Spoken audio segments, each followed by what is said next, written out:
na izjavi predsednika vlade Republike Slovenije, dr. Roberta Goloba, ki je danes obiskal klinični center. Prvi bo izjavo podal generalni direktor, docent dr. Marko Jug, potem pa v kratki izjavi tudi premier. Lepo prosim. Dober dan, dobrodošli vsem. Danes smo vas povabili, smo gospoda predsednika vlade, gospod ministrico, da pokažemo napredke na več področjih UKC-ja, ki so zasluga investicij Ministrstva za zdravje. UKC Ljubljana v zadnjih 2 desetletjih ni imel zadostno število realiziranih investicij, zato je ostal veliki manjko tako na diagnostičnem področju kot na številnih drugih. Danes smo vam pokazali več pridobitev. Ena zelo pomembnih teh je predvsem popolnoma prenovljena diagnostično-terapevtska dejavnost na nevrološki kliniki, ki se je kulminirala z zadnjo pridobitvijo MR aparatom 3 Tesla, tehnologije, ki jo premore samo 6 aparatov v Evropi in na to smo izjemno ponosni. Ta naprava bo omogočala hitro zaznavanje degenerativnih nevroloških sprememb s posebno tehnologijo in omogočala zdravljenja bodočnosti. Vendar to ni edina pridobitev. Pridobil je UKC v teh tednih še dodatne 3 magnetno-resonančne naprave, kjer je vsaka na svojem področju izjemna. Zagotavlja na primer robotsko biopsijo prostate in druge tehnologije, ki do zdaj v našem prostoru niso bile možne. Ob teh diagnostični nadgradnji smo pokazali tudi angiograf, ki je v jeseni 2022 začel to prenovo nevrološke klinike in zdaj je ta prenova zaključena in omogoča najmodernejšo oskrbo bolnikov. V kratkem bomo pa tudi začeli zdravljenjem Alzheimerja in začetne demence.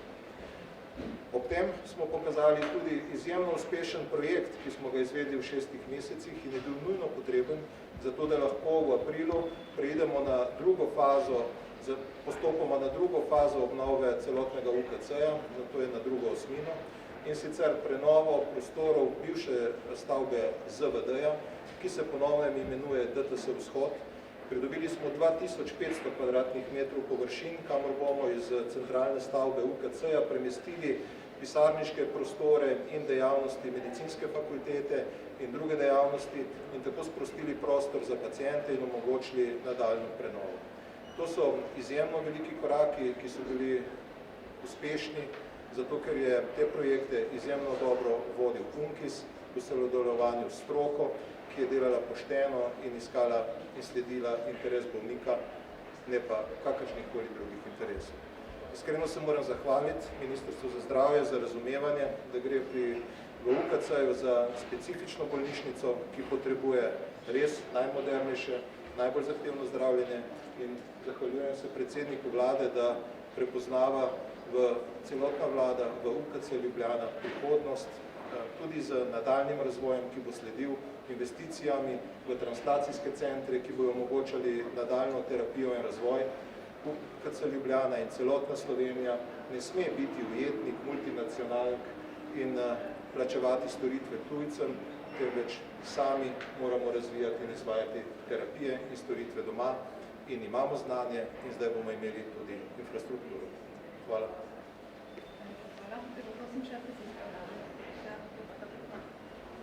Lep pozdrav tudi z moje strani. Vsak od nas je v resnici samo človek. In zdravje je tista kategorija, ki je vsem skupna, pa na to je tista kategorija, ki je vsem najbolj dragocena.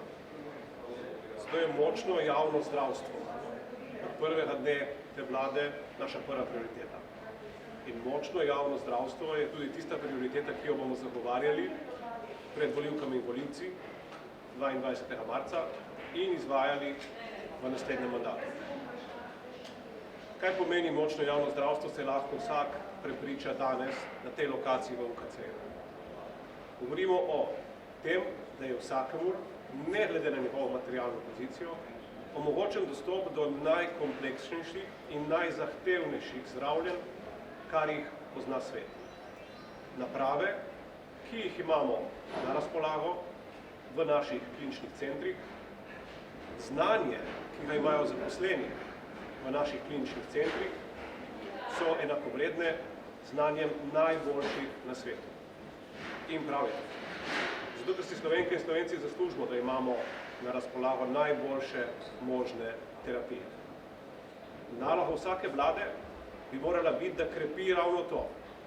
Krepi znanje in motivacijo zaposlenih v zdravstvenem sistemu in da poskrbi, da so delovni pogoji čim boljši, oprema čim bolj napredna in da lahko dejansko s to opremo tudi izvajajo svoje poslanstvo.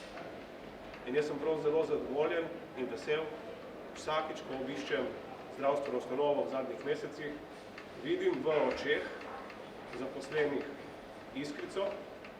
iskrico želje po odkrivanju novih znanj, iskrico po tem, da so človeku olajšajo bolečino, mu pripomorijo k izboljšanju zdravstvenega stanja, predvsem pa iskrico, da pripomorejo k boljši skupnosti. In jaz bi rad še enkrat izrazil svojo hvaležnost celotnemu medicinskemu osebju, tako zdravnikom, negovalnemu osebju, babicam, sestram, vsem zaposlenim v zdravstvenem sistemu, da ste tu za nas, da ste tu za takrat, ko vas potrebujemo, takrat, ko si sami ne moremo pomagati in ste vi tisti, ki dejansko skrbite za nas. Mi kot vlada se bomo še naprej prizadevali za več stvari. Zagotovo pa je ena od njih tudi ta, da bomo omogočili dovolj sredstev in razumevanja, da boste imeli na razpolago čim boljše delovne pogoje pri vašem delu. Samo na ta način boste lahko v javnem zdravstvenem sistemu tudi izpolnjevali svoje poslanstvo. Hvala. Pravičujem se vsem za svoj glas, da zadnje čase ne delate nočnih samo v UKC-ju, jih delamo tudi na vladi in tako bo še ostalo en čas, ampak plemenito poslanstvo je tisto, ki te drži po konci, tudi takrat, ko bi telo sicer raje spalo. Hvala lepa. Najlepša hvala za izjavo vlade. Gospod premijer, lahko vseeno o evakuaciji, še kaj poveste? Ne, v bistvu nadaljujemo zdaj, v bistvu vsi ostali govorci so vam na voljo, ministrica morda še kakšno kratko besedo, sicer pa če so vprašanja, so današnji gostitelji in generalni... Jaz bi še dopolnil to, kar je izpostavil premier. Te naprave ne omogočajo samo večje dostopnosti vrhunskih storitev, ne omogočajo samo krajšanje čakalnih vrst, ampak nekaj, kar je zelo pomembno, dajejo zavest našim zaposlenim, tistim najbolj vrhunskim kadrom, da je prihodnost, da je prihodnost svetla in da je vredno se truditi za ljudi. In morda bi prosil strokovne direktorje, tako nevrološke klinike, kot Kliničnega inštituta za radiologijo, da povedo, kako sami vidijo ta napredek in kaj to pomeni za same zaposlene. Prosim, docent Prut, VD Kliničnega inštituta za radiologijo, kakšen je ta dostopnost predvsem iz vidika zaposlenih? Hvala za besedo. Jaz bi se res rad zahvalil, da smo dobili priložnost dobiti nove aparate. Aparati, ki smo jih do zdaj uporabljali, so bili precej dotrajni. Najstarejši aparat, ki je bil tokrat zamenjan, je iz leta 2000. Zdaj smo dobili 4 nove aparati, ki nam bodo omogočali, da lahko pravimo delo na najbolj kvaliteten način. Dobili bomo boljše slike, s katerimi bomo lažje in hitreje prepoznali bolezenska stanja, s katerimi ljudje prihajajo in lahko bomo pravili v bistvu več dela in boljše. Tako da je to ključno za naše delo. Radiologi smo zelo odvisni od aparatur. Nam nobeno znanje ne pomaga, če nimamo aparatov, ki nam omogočajo, da potem te bolezni prepoznamo. Da je zelo, zelo velika stvar za radiologijo. Še morda profesor dr. Maja Troš, strokovna direktorica nevrološke klinike, nekaj besed. Dobar dan, lepo pozdravljeni. Tudi nevrologi smo seveda zelo veseli in hvaležni za to novo pridobitev oziroma kar večjih v naši hiši. Nevrologi smo tisti, ki bolnike napotujemo na ta razna slikanja, preiskave možganskega življenja in tako naprej. In na osnovi tistega, kar nam nevroradiolog sporoči, potem usmerjamo nadaljnjo diagnostiko in zdravljenje bolnika. In novejše slikovne aparature nam omogočajo, da smo hitrejši pri postavitvi diagnoze, da smo bolj natančni in da bolnika ni potrebno napotovati na več drugih preiskav, ker nam bo že novo magnetno-resonančno slikanje na 3 Tesla aparatu dalo bistveno več odgovorov kot naprej. Nenazadnje smo tudi učna ustanova in tudi neuroradiologija je področje, kjer se številni strokovnjaki učijo, zdravniki različnih strok, inženirji in tako naprej. In sploh nenazadnje smo tudi raziskovalna ustanova in novejše aparature nam omogočajo res razcvet in lepo prihodnost raziskovalnih delov. Tako da smo tudi hvaležni, da se veselimo dela z novimi. Hvala lepa. Hvala lepa. Gospod ministrica. Ne, ste že vse povedali. Jaz sem rekla zelo vesela, da se razumeli. Hvala lepa vsem. Hvala. Lahko samo še vprašanje kakšno? Kaj je za vas pomenilo, da ste morali naprave dosta čas najemati in katere so druge nujne potrebe, kar se tiče iztrošenosti naprav? Kaj boste še potrebovali? Torej, v zadnjem letu smo morali zato, da smo nadomestili izpad tako okvarjenih starih naprav in tudi nadomestili čas v gradnje novih, ki je trajal približno 3 mesece, morali najemati zunanje naprave, tako da trenutno v UKC Ljubljana upravljamo storitve na 3 najetih MR napravah, ki so nam v enem letu povzročili -1 milijon evrov stroškov, to se pravi stroškov, ki bi lahko postopoma pokrili že vrednost ene same naprave. In moderne naprave bodo omogočile več storitev, manj stroškovno obremenjeno storitev, hitreje storitev, se to lahko izpravlja, iz tega tudi seveda bo izšel tudi boljši poslovni rezultat. Vendar vsekakor smo pa te najete naprave potrebovali, opravičujem se bolnikom, da so morali biti obravnavani v najetih na zunanjih napravah, vendar samo na ta način smo zagotovili tekoče obravnave. Katere pa so naslednje nujne potrebe? Naslednje nujne potrebe na radiološkem področju je dodatna 5 CT naprava, ki bo prav tako pomembna pri zdravljenju demence.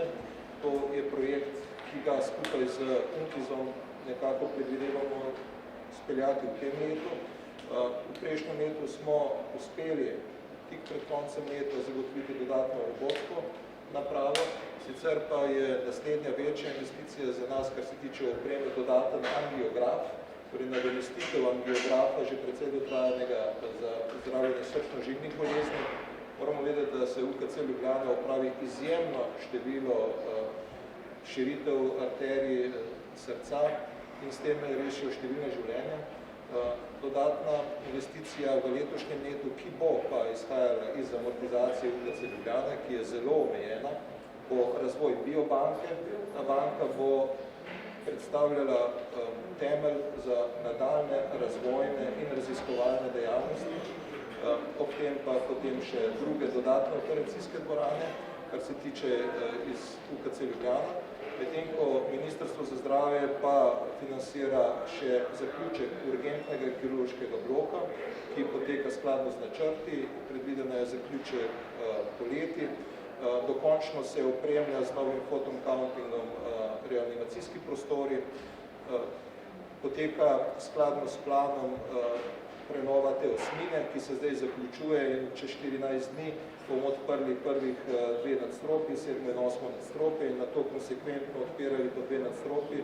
Ugotovili smo namreč, da moramo tole nekako postopno izvajati, saj premik celotne osmine bolnišnice pomeni zaustavitev bolnišnice za nekaj dni, če se si ne moramo privoščiti. Tako da infekcijska klinika teče skladno s načrtom in v kratkem se bojo začele tudi rušenje drugega dela infekcijske klinike in s tem se bojo vzpostavili pogoje za gradnjo tudi gastroenterološke klinike. Izjemno število projektov na 85.000 kvadratnih metrih površin, kar predstavlja 1/3 vseh zdravstvenih površin UKC Ljubljana in zaradi tega tudi prosim za razumevanje, da so trenutno poteka toliko obnov in novogradenj, kar seveda otežuje delo. Rekli ste, da vse te 4 naprave nove ne bi povečali zmogljivosti za okoli 20%, da se prav spomnim, ali imate tudi toliko programov odobrenega strani ZZZS, kajti na ta način bi bile polno izkoriščene, ne? Pa seveda čakalne vrste. ko govorimo o magnetno-resonančnih preiskavah, se moramo zavedati, da ambulantne preiskave, ki jih izvajajo koncesionarji, so vse štete v ZZZS obravnavo in so tudi posebej plačene. Mi naprave v velikem delu porabimo za slikanje hospitaliziranih pacientov in te storitev ne zaračunavamo dodatno ZZZS in tako na ta način uporabimo vsaj 50% naprav. Zdaj, ko smo imeli samo 2 ali 3 te napravi, smo pretežen del časa morali posvečati, se pravi, hospitaliziranim pacientom, ki so bili prednostno in smo manjši delež časa lahko posvetili ambulantnim. Zdaj pa bomo lahko bistveno več časa, enkrat več časa, lahko smo posvetili ambulantnim. Z tega bomo seveda naredili veliko več ambulantnega dela, tudi prihodek bo iz tega prišel in tako da si obetamo ne samo bolj tekoče, ampak tudi bolj uspešno poslovanje. No, pa skrajšanje čakalnih vrst, torej so, ne? Skrajšanje zagotovo čakalnih vrst, vendar tukaj moram vedno znova poudarjati, da imamo čakalne vrste za stvari, ki so izjemno pomembne, ki so tudi lahko kompleksne, kakor je recimo magnetno-resonančna preiskava s kontrastnimi sredstvi, ali pa na drugi strani magnetno-resonančna preiskava kolena. Na eni strani magnetno-resonančna preiskava kolena zahteva 3 sekvence, to je 12 minut obravnave, na drugi strani kompleksna preiskava, ki traja lahko 1,5 do 2 uri. In mi se usmerjamo zato, ker ljudje to potrebujejo, bolj v izvajanje teh zelo kompleksnih preiskav, ki so sicer podplačane, vendar ne omogočajo velikega števila preiskav, vendar na teh kritičnih diagnostikah se bodo čakalne vrste zagotovo skrajšale. Ne bo pa to vplivalo na dostopnost MR-ja za koleno ali komolec. Imate kadra dovolj? Kadra imamo dovolj. UKC Ljubljana ima zaposlenih 70 radiologov in številne radiološke inženirje. In prav iz tega vidika so te nove naprave pomembne, da ljudje, ki tukaj delajo, vidijo perspektivo razvoja, tudi raziskovalnega, in da vejo, da bodo tukaj delali na najboljših možnih napravah. Ali še uporabljate vse te mehanizme za nagrajevanje zaposlenih, od podjemnih pogodb in tako naprej?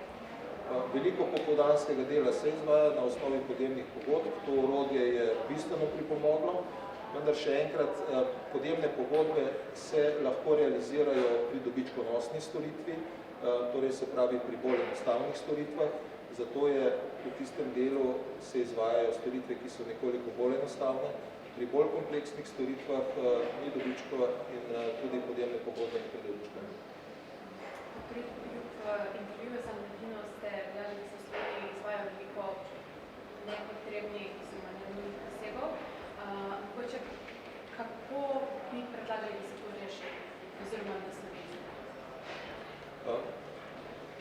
Dejali smo, da so v velikih sistemih, naprimer tudi v Nemčiji, ugotavljali, da je pretežen kar pomemben delež v nekaterih dejavnostih lahko nepotreben. Je pa ocena, kaj potrebno je, izjemno težavna. Zato so potrebne smernice, ki jih mora pripraviti stroka. Žal v Sloveniji nimamo veliko smernic, ki bi ožje usmerjali tudi vse različne specialiste in tudi zdravnike na primarnem nivoju. In mislim, da je to prvi korak, ki ga mora opraviti stroka, skladno skupaj z Zavodom za zdravstveno zavarovanje in predlaga Zavodu za zdravstveno zavarovanje, da oblikuje ekipe, jih tudi finančno stimulira, da se oblikujejo smernice, ki bodo podlaga nadaljnjim napotitvam. Namreč, kaj se zgodi? Če se opravljajo nepotrebne diagnostične preiskave, se s tem jemlje prostor ljudem, ki te preiskave dejansko res potrebujejo. Hvala. Najlepša hvala za prijetno. Lep dan še naprej.